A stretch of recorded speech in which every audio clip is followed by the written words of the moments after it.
କାଣିଙ୍କ ଆର ତ ଦୁଃଖ ଅପରିମିତ ଦୁଃଖ ଦୁଃଖ କିବା ସହୁ ମୋ ଜୀବନ ପଛେ ନଷ୍ଟେ ପଡ଼ିଥାଉ ଜଗତ ଉଦ୍ଧାର ହେଉ। ଆପଣ ମାନେ ବୁଝିପାରୁଥିବା ଏଇ ଉକ୍ତିଟି ଯୋଉ ଭୀମ ବହି ଲେଖିଥିଲେ ତ ସିଧାସଳଖ ଆମେ ଏଇ ଜୋରନ୍ଦା ମାଟିରେ ଅଛୁ ଆଉ ମହିମା ଗାଦି ସାମ୍ନାରେ ଅଛୁ। ତ ଆଉ ଗୋଟେ ଦିନ ପରେ ଆସୁଛି ଜୋରନ୍ଦା ମାଘ ମେଳା ଯୋଉ ବିଶ୍ୱ ପ୍ରସିଦ୍ଧ ଜୋରନ୍ଦା ମାଘ ମେଳା। ତ ଗୋଟେ ପଟେ ମନ୍ଦିର ମଠ ସବୁ ସଜେଇ ହଉଥିବା ବେଳେ ଭକ୍ତମାନଙ୍କର ଭିଡ଼ ଛୁଟିଛି। ତ ସିଧାସଳଖ କିଛି ଭକ୍ତଙ୍କର ଆମେ ପ୍ରତିକ୍ରିୟା ରଖିବା। ସେମାନେ କୋଉ ଦିନ ଆସିଲେଣି? ଆଜି ଆକା ଆସିଲେ। ତ ଆପଣ ଆସିଛନ୍ତି ଜୋରନ୍ଦା ମେଳାକୁ ଆଗରୁ ଆସିଛନ୍ତି ନା ଏଇଟା ପ୍ରଥମ? ଆଗରୁ ଆସିଛୁ। କଣ ଆପଣ ଏଠି ଦେଖନ୍ତି? ଦେଖନ୍ତୁ ନା ଆମର ଦେଖିବା ଅଛି। ଦେଖିବା ଅଛି। ତ କେମିତି ଲାଗୁଛି ଜୋରନ୍ଦା ମେଳା? ନାଇଁ ଭଲ ଲାଗୁଛି। ତ ଆପଣ ଶୁଣିଥିଲେ ମାଘ ମେଳାକୁ ଆସିକି ବହୁତ ଯାହା ସୁଦୂର ଗଞ୍ଜାମରୁ ଆସିଥିଲେ। ତ ଆଉ କିଛି ଭକ୍ତ ଏଠି ଅଛନ୍ତି ଆମେ ସିଧାସଳଖ ଯିବା। ମାଉସୀ କୋଉଠୁ ଆସିଥିଲେ? ଆମେ କେନ୍ଦ୍ରାପଡ଼ାରୁ। କଣ ଆସିଛନ୍ତି ଆପଣ ଦେଖିବାକୁ? ଆମେ ଜୋରନ୍ଦା ମେଳା ଦେଖିବାକୁ ଆସିଛୁ। କପିଳାସ ଯାଇଥିଲୁ ଦେଖିକି ଆସିଲୁ। ଆପଣ ଏଇଟା ପ୍ରଥମ ଥର ନା ଆଗରୁ କେବେ ଆସିଛନ୍ତି? ଏଇଟା ପ୍ରଥମ ଥର। କେମିତି ଲାଗୁଛି? ବହୁତ ଭଲ ଲାଗୁଛି। ତ କଣ ଏଠି ମାହାତ୍ମ୍ୟ କଣ ରହିଛି ଆପଣ ତ ଜୋରନ୍ଦା ମେଳାକୁ ଆସିଛନ୍ତି? କଣ ଜୋରନ୍ଦା ମେଳା ସହିତ ବାବା ଅଛନ୍ତି ତାରି ମହାତ୍ମା ସହିତ। ଆପଣ କଣ ମନ୍ଦିର ବୁଲିବାକୁ ଆସିଛନ୍ତି ମଠ ଦେଖିବାକୁ ଆସିଛନ୍ତି ନା ବାବା ମାନଙ୍କୁ ଦେଖିବାକୁ ଆସିଛନ୍ତି? ମଠ ବୁଲିବାକୁ ଆସିଛୁ ବାବା ମାନଙ୍କୁ ଦେଖିବାକୁ ଆସିଛୁ। ତ ସିଧାସଳଖ ଆପଣ ଭକ୍ତମାନଙ୍କଠୁ ଶୁଣୁଥିଲେ ଯାହାକି କେନ୍ଦ୍ରାପଡ଼ାରୁ ଆସିଛନ୍ତି ଗଞ୍ଜାମରୁ ଆସିଛନ୍ତି। ତ ଆଉ କିଛି ଭକ୍ତମାନଙ୍କଠୁ ଆମେ ସିଧା ପ୍ରତିକ୍ରିୟା ରଖିବା। ମୁଁ କୋଉଠୁ ଆସିଥିଲେ? କେଉଁଝରରୁ ଆସିଛି। ତ କଣ ଆପଣ ଯୋଉ ଆସୁଛନ୍ତି ଜୋରନ୍ଦା ମଠ କଣ ମାନେ କୋଉଠୁ ଭଲ ଲାଗୁଛି ଆପଣ ଆସୁଛନ୍ତି? ଏଇ ଅଗ୍ନି ଉତ୍ସବ ଦେଖିବା ମାଘ ପୂର୍ଣ୍ଣିମାର ଅଗ୍ନି ଉତ୍ସବ ଦେଖିବା ପାଇଁ ଆମେ ଏଇଟା ପ୍ରଥମ ଥର ଆସିଛନ୍ତି ନା ଆଗରୁ ଆସିଥିଲେ। ମୁଁ ଏଇଟା ପ୍ରଥମ ଥର। ଆପଣ ଯୋଉ ଆସୁଛନ୍ତି କଣ ମାହାତ୍ମ୍ୟ ଜାଣିଛନ୍ତି ମଠର? ନାଇଁ ଜାଣିନି କିଛି, ଖାଲି ବାବା ମାନଙ୍କୁ ଦେଖା କରିବା ପାଇଁ ଆସିଛୁ ଆଉ। ଆପଣ କେବେ ବୁଝିବାକୁ ଚେଷ୍ଟା କରୁଛନ୍ତି ମହିମା ଗାଦିର କଣ ମାହାତ୍ମ୍ୟ ରହିଛି? ଜାଣିନି। ନାଇଁ ସେଇଟା ବୁଝିବା ପାଇଁ ଆମେ ଚେଷ୍ଟା କରୁଛୁ ଆଉ। ସଳଖ ଆପଣ ଶୁଣୁଥିଲେ ଭକ୍ତମାନେ ଆସୁଛନ୍ତି କିନ୍ତୁ ମହିମା ମଠର ଯୋଉ ମାହାତ୍ମ୍ୟ ରହିଛି ସିଧା ଏଥର ସେମାନେ ବୁଝିକି ଯିବେ। ତ ଆମେ ସିଧାସଳଖ ବାବାଙ୍କ ପାଖକୁ ଯିବା ଆଉ ଏହାର ମହିମା କଣ ରହିଛି ମାହାତ୍ମ୍ୟ କଣ ରହିଛି ତ ସିଧାସଳଖ ବାବାଙ୍କଠୁ ବୁଝିବା। ଆସନ୍ତା କାଲି ମାଘ ମେଳା ତ ସିଧାସଳଖ ଆମେ ବାବାଙ୍କ ପାଖକୁ ଯିବା କଣ ତାଙ୍କର ରୀତିନୀତି ରହିଛି ଆସନ୍ତା କାଲି ଠାରୁ ଆଉ କେତେ ଦିନ ପର୍ଯ୍ୟନ୍ତ ରୀତିନୀତି ଲାଗି ହେବ ସିଧାସଳଖ ତାଙ୍କ ସହିତ କଥା ହେବ। ଅଲିଖ ମହିମା ଶରଣ ଅବିନାଶୀ ବାବା ପରିବ୍ରାଜକ ସନ୍ନ୍ୟାସୀ କୋବିନ୍ଦ ମହିମା ସମାଜ ମହିମା ଗାଦି ଢେଙ୍କାନାଳ। ଆଜି ହେଉଛି ଆମର 175 ବର୍ଷର ମାଘ ମେଳା। 1874 ମସିହା ମାଘ ମାସ ଶୁକ୍ଳପକ୍ଷ ଚତୁର୍ଦ୍ଦଶୀ ତିଥିରେ ମହିମା ଧର୍ମର ପ୍ରାଣ ପ୍ରତିଷ୍ଠାତା ପ୍ରବୁଦ୍ଧ ଗୁରୁ ଯୁଗେଶ୍ୱର ମହିମା ସ୍ୱାମୀ ସର୍ବପ୍ରଥମେ ଆରମ୍ଭ କରିଥିଲେ କାମ ସ୍ଥାପନ କରିଥିଲେ। ସେହିଦିନ ଠାରୁ ଆଜି ପର୍ଯ୍ୟନ୍ତ ନିରବଚ୍ଛିନ୍ନ ଭାବରେ କୌଣସି ପ୍ରକାର ବାଧାବିଘ୍ନ ନଥାଇ ଆଜି ପର୍ଯ୍ୟନ୍ତ ମାଘ ମେଳା ପାଳିତ ହୋଇ ଆସୁଛି। ସେହିପରି ଚଳିତ ବର୍ଷ ମାଘ ମେଳା ଆସନ୍ତା 11/2/2025 ମସିହା ବେଢ଼ା ପରିକ୍ରମା ଚତୁର୍ଦ୍ଦଶୀ ଉତ୍ସବ ଭୋର 3ଟା ବେଳେ ଆରମ୍ଭ କରାଯିବ ଏବଂ ମଧ୍ୟାହ୍ନ ସମୟରେ ମଧ୍ୟାହ୍ନନୀତି ହେବ। ସନ୍ଧ୍ୟା ସମୟରେ ବୃହତ ଝାଡ଼ ଦୀପମାନ ପ୍ରଜ୍ୱଳନ କରାଯାଇ ମହଣ ଘିଅ ଘୃତାହୁତି କରାଯିବ। ଯେଉଁ ମେଳା ମାଘ ମେଳା ଉତ୍ସବ ଆମର 2 ଦିନ ହୁଏ, ଗୋଟେ ହେଉଛି ଚତୁର୍ଦ୍ଦଶୀ ଏବଂ ପୂର୍ଣ୍ଣିମା। ତତ୍ପରେ ଆମର ବିପଣୀ ବସି ରହିବ ପ୍ରାୟ ପାଖାପାଖି 10 ଦିନ ଏବଂ ତା ସହିତ ଯାତ୍ରା ପାର୍ଟି ମନୋରଞ୍ଜନ କାର୍ଯ୍ୟକ୍ରମ ଏସବୁ ରହିବ। କିନ୍ତୁ ଜଗତ ଭଗତଙ୍କ ମଙ୍ଗଳ ନିମନ୍ତେ ମାଘ ମେଳା ଆମର 2 ଦିନ ପାଳିତ ହୋଇ ଆସୁଛି, ପାଳିତ ହେବ। ଯେଉଁ ବର୍ଷ ତିଥି କ୍ଷୟ ରୁହେ 3 ଦିନ ମଧ୍ୟ ହୁଏ, କିନ୍ତୁ ଏ ବର୍ଷ ତିଥି କ୍ଷୟ ନଥାଇ 2 ଦିନ ମାତ୍ର ହେବ 11/12। ସେ 11/12 ପାଇଁ ସମସ୍ତ ପ୍ରସ୍ତୁତି କାର୍ଯ୍ୟ ବର୍ତ୍ତମାନ ସମାପନ ହୋଇସାରିଛି। ଆଜି ସନ୍ଧ୍ୟା 6ଟା ସମୟରେ ଆମର ଜରୁରୀକାଳୀନ ପରିଚାଳନା ପରିଷଦ ଗଠନ ହେବ। ସେମାନେ ସବୁ ସନ୍ନ୍ୟାସୀମାନେ ନିଯୁକ୍ତି ହେବେ, ଭକ୍ତମାନେ ନିଯୁକ୍ତି ହେବେ, ଝାଡ଼ ଜଗିବେ, ଧୂନି ମନ୍ଦିର ଜଗିବେ। ଜଗତ ଭଗତ ଯେଉଁ ଆସିବେ ସେମାନଙ୍କୁ ଆମର ମହିମା ଧର୍ମରେ ଗୋଟେ ବିରାଟ ବିଷୟ ରହିଛି, ଯେଉଁଠି ପୁଅ ଝିଅ ଖରିଦି ବିକ୍ରି ହୁଏ। ତେଣୁ ଜନ୍ମିତ ପିତାମାତାମାନେ ତାଙ୍କ ପୁଅ ଝିଅମାନଙ୍କୁ ବିଭିନ୍ନ ପ୍ରକାର ମାନସିକ କରି ମହିମା ଗାଦି ଗୁରୁଧାମରେ ବାଳ ପକାଇବେ, ଖରିଦି ବିକ୍ରି କରିବେ। ସେ କାର୍ଯ୍ୟକ୍ରମ ପାଇଁ ମଧ୍ୟ ସନ୍ନ୍ୟାସୀମାନେ ନିଯୁକ୍ତି ହେବେ। ବାବା ଆମେ ଦେଖିବା ତ ଯେହେତୁ ଦୂରାଦୂରାନ୍ତରୁ ବାବା ମାନେ ବହୁତ ଦୂରରୁ ଆସୁଛନ୍ତି ତ କେତେ ଦିନ ପାଇଁ ଯୋଉ 2 ଦିନ ଆପଣଙ୍କର ରହିଲା ଦେଶ ପୂର୍ଣ୍ଣିମା ବାବାଙ୍କ ପୂର୍ଣ୍ଣିମା ତା ପରିବର୍ତ୍ତେ ଆଉ କେତେ ଦିନ ମାଘ ମେଳା ଏମିତି ରହିବ ଆଉ ସେମାନେ ଯୋଉ ଆସୁଛନ୍ତି ତାଙ୍କର କଣ କେତେ ସମାଗମ ଭକ୍ତ ମାନେ ହଉଛନ୍ତି? ବିଗତ ବର୍ଷ ମାନଙ୍କରେ କରୋନା ହେଲା ଖୁବ ଜନସମାଗମ କମି ଯାଇଥିଲେ, କିନ୍ତୁ ପରିସଂଖ୍ୟାନ ଦୃଷ୍ଟିକୋଣ କରାଯାଇଛି ସର୍ବାଧିକ 10 ଲକ୍ଷ ପାଖାପାଖି ଜଗତ ଭଗତ ସାଧୁସନ୍ଥ ଶ୍ରଦ୍ଧାଳୁମାନେ ସମାଗମ ହେବେ।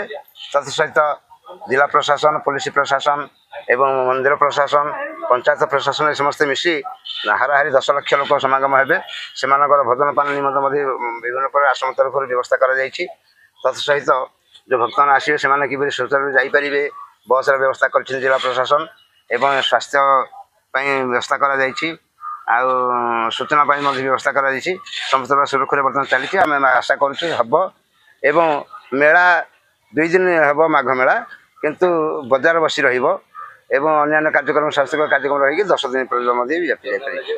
तो निश्चिंत भाव में आप शुणुले बाबा जहाँ कहते माघ मेला प्राय 10 दिन धरी लगी जो 2 दिन आम रही बाबा पूर्णिमा और देश पूर्णिमा ये 2 दिन बहुत दूर दूरांतर बहुत भक्त समागम है जहाँकि लक्ष लक्ष भक्तर समागम। तो आम पाखे आउ जन बाबा अच्छा सुशांत बाबा सहित आम सीधा सड़क कथा तो सीधा सड़क आम बाबा सहित कथा माघ मेला केमी कौन प्रस्तुति रही केते दिन धरी लगी अलेख महिमा शरण बाबा सुशांत दास कोपंदारी महिमा समाज संपादक माघ मेला आम चलित माघ मेला 11/2/2025 12/2/2025 अनुष्ठित होगा जाऊँगी या पूर्व 2 थर आमर प्रस्तुति बैठक सरी 9 तारिख दिन 9/1 जिला प्रशासन जिलापाल सद्भावना गृह होता एवं 30/1 पंचायत कार्यालय जोरंदा पंचायत कार्यालय होता एवं सबु प्रकार प्रशासन जिला स्तर में समस्त आसी उपस्थित थे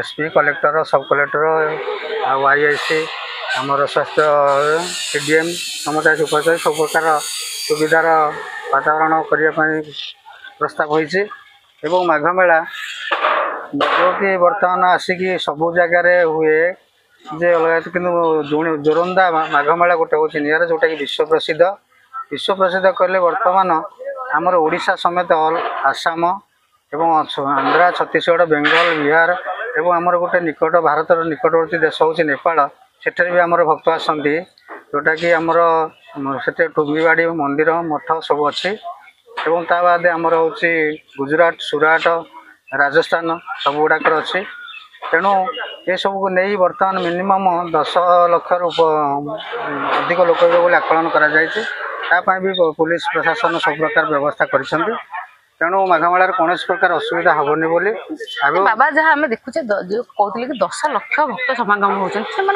कौन खाइबा व्यवस्था कौन केमती आसुँच 10 लाख भक्त मान तो बहुत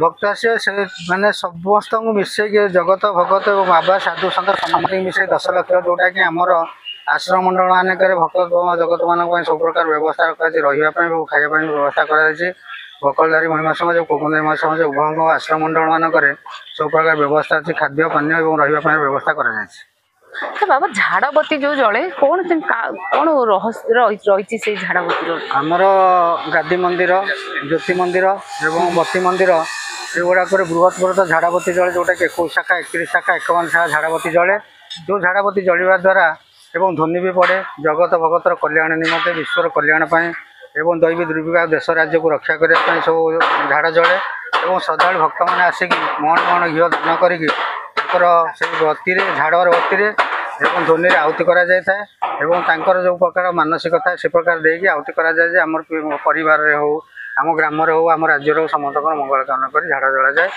और झाड़र महात्म हूँ केवल से ईश्वर कल्याण लक्ष मन मन घी बती पोड़ा जाए। तो सीधा सड़क आपण शुणुले जोरंदा मेलार कौन रही रहस्य आते दिन धरी माघ मेला तो आरंभ सीधा सड़क आम आउ कि भक्त मानकर जो आसुँच दूर दूरांतर आसुँच भक्त मानकर किसी प्रतिक्रिया रखा तो आप शुणुले बाबा प्रतिक्रिया तो आम पाखे आउ जड़े भक्त अच्छा से कौट आ सीधा सड़क कौन देखुं जोरंदा मेला प्रतिक्रिया रखिए कौट आसते आज्ञा आम आसचु साहाड़ा आम जिला बालेश्वर आस तो आमर तो ये तो बापा आमर भी आम गाँव भी बहुत लोग आसछन्ति तो ये आम देखिलु जो बाबा जो नीति गति बहुत भल लगे तापर ये आम देखिलु धोनी मंदिर बेसी कौ जिनसा देखा जोरंदा मेला आमर तो ये तो जो जो अखंड लगे तो सहीटा ही आम बहुत भल तो आम सहीटा ही देखा बहुत बहुत दिन दूर दूरांतर लोक आसती तो सहीटा आम देखा आसू